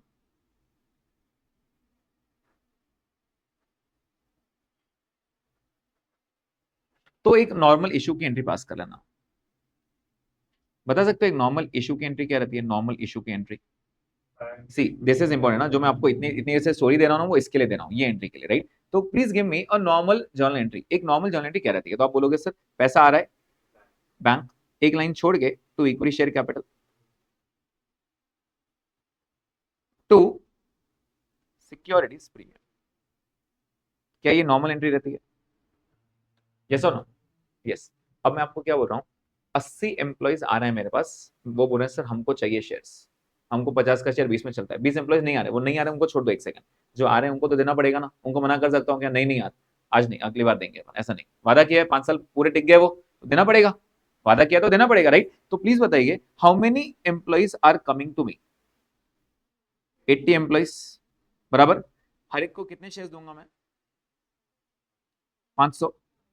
और हर एक कितना पैसा देगा मुझे? 20। अब मुझे बताओ शेयर कितने का था? 50 का। मैं कितने में दे रहा हूँ? 20 में। क्या मेरा लॉस हो रहा है? क्या वो लॉस मैंने धीरे धीरे धीरे धीरे एक्यूमुलेट किया है कोई अकाउंट में? वो अकाउंट का नाम बता दो। ईसो आउटस्टैंडिंग। क्या वो लाइब्रेरी मैंने क्रिएट करके रखी है हर साल? तो कहने से अब यहां से आगे वो लाइब्रेरी नहीं रहेगी मेरी, उतार दिया ना पैसे, राइट? मैंने आपको नुकसान में दे दिया तो हो गया ना खत्म, फिर लाइब्रेरी अब थोड़ी लाइब्रेरी रहेगी। तो उसको आप डेबिट करोगे, किसको डेबिट करोगे?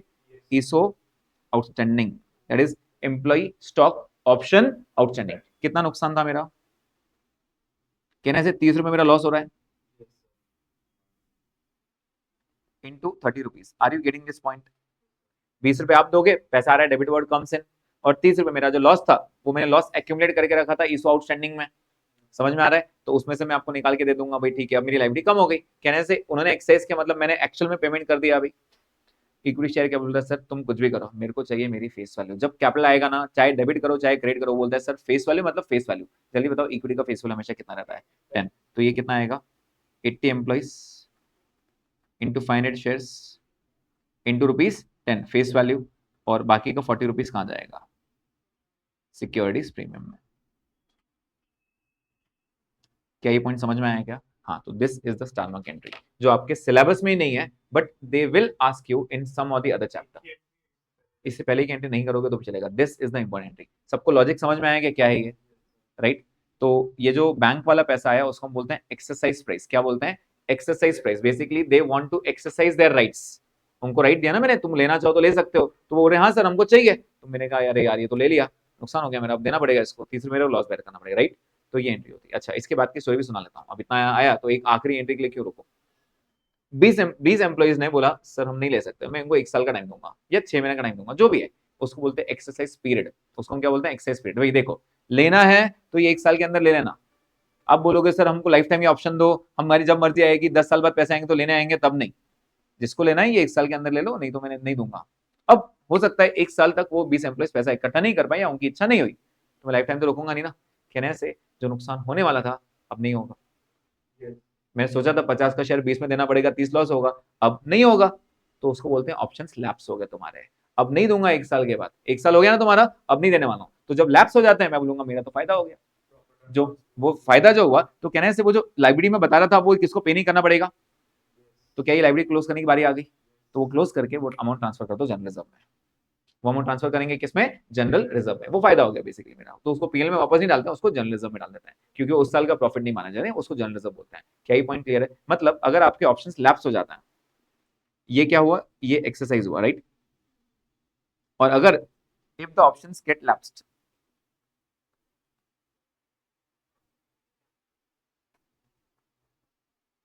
तो मैंने बोला भाई अच्छी बात है, 5 साल टिक भी गए, शेयर्स भी नहीं ले रहे फ्री में या डिस्काउंट में, ये तो मेरे लिए अच्छी बात है ना, डिस्काउंट भी देना ही नहीं पड़ा, ये तो फायदा हो गया। तो फायदे की एंट्री रहेगी, वो जो लाइब्रेरी है वो कम कर दो, लाइब्रेरी क्रेडिट बैलेंस क्लोज करने के लिए डेबिट टू जनरल रिजर्व।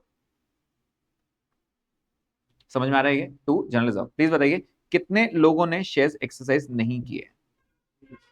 तो 20 एम्प्लॉइज इंटू 500 ऑप्शन। कहने से वो 30 रुपए जो मेरा लॉस होने वाला था नहीं होगा अभी, 3 लाख। वो 3 लाख का लॉस हुआ ही नहीं मेरा, खत्म हो गई बात। मैंने सोचा था 15 लाख लॉस होगा, 12 लाख की लॉस हुआ, 3 लाख लॉस नहीं हुआ, मेरा तो फायदा हो गया भाई। टिक भी गए कम एम्प्लॉइज और मेरे को पैसा भी नहीं देना पड़ा। Is the point clear? Again ये तीनों एंट्रीज में से ये एंट्री स्टार मार्क थी अपने लिए, ये वाली एंट्री। मैंने ये इसलिए सिखाया क्योंकि आपके सिलेबस में नहीं है, but still they will ask you in some of the other form और some of the other chapter, इसलिए मैंने आपको बताया। सबको समझ में आया क्या ये अच्छे से एकदम? ओके, तो फिलहाल इसको यहाँ स्टॉप करते हैं। कल आइडियली आपका बायबैक का लास्ट सेशन रहेगा, ठीक है? चैप्टर हो गया। वैसे मैं बेसिकली बायबैक 3 दिन लेता हूँ, अपना चौथा दिन भी जा रहा है, बट ठीक है, हम आराम से जा रहे हैं, स्लो जा रहे हैं। आई होप ये सबको समझ में आ रहा है क्या चल रहा है पूरा, ठीक है? कल का एक मास्टर क्वेश्चन अपने पास, ठीक है? Yes, question number 13 is a master question. अच्छा, एक और चीज आपका आज का होमवर्क बता लेता हूँ।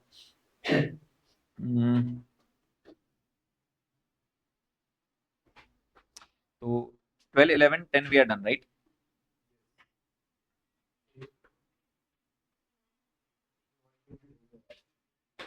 8 we are done. So I guess 5, 6, 7 and 9 are pending only. ठीक है? तो इसमें से मेरे ख्याल से एक भी क्वेश्चन में टेस्ट नहीं है। थर्ड भी डन ना? Not done? थर्ड में आपका टेस्ट है, तो एक काम करेंगे, एक टेस्ट वाला देता हूँ, एक विदाउट टेस्ट वाला होमवर्क देता हूँ, ठीक है? So question number 3 is homework for you today. इसमें आपको टेस्ट पास करना है, वो 3 टेस्ट वाला है, 3 टेस्ट प्लस जर्नल। जर्नल है ना यहाँ पे? जर्नल जर्नल जर्नल, हाँ। तो third is journal, again basic है, वो अपना रेगुलर फॉर्मेट जो अपन देते हैं ना पहले वाला, पूरी बैलेंस शीट भी नहीं है। क्या क्या काम आता है अपना, क्या क्या काम आता है? जर्नलिज्म काम आता है, प्रीमियम काम आता है, पीएनएल, इंफ्रा डेवलपमेंट रिजर्व नहीं आता है, it is not a free reserve. तो 3 टेस्ट पास करके आंसर लाना है, राइट? रुपीज इन करोड़ है। थर्ड वाला एक होमवर्क कर लो, उसके बाद आप होमवर्क करेंगे क्वेश्चन नंबर 7। 7 में सिर्फ वो ब्लू लाइन क्या है एक बार देख लो।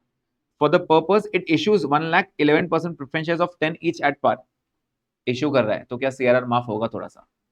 यस, तो बस वो सीआरआर के अमाउंट कितना आएगा वो आपको चेक करना है, ठीक है? सीआरआर की अमाउंट कैसा आएगा, face value minus face value.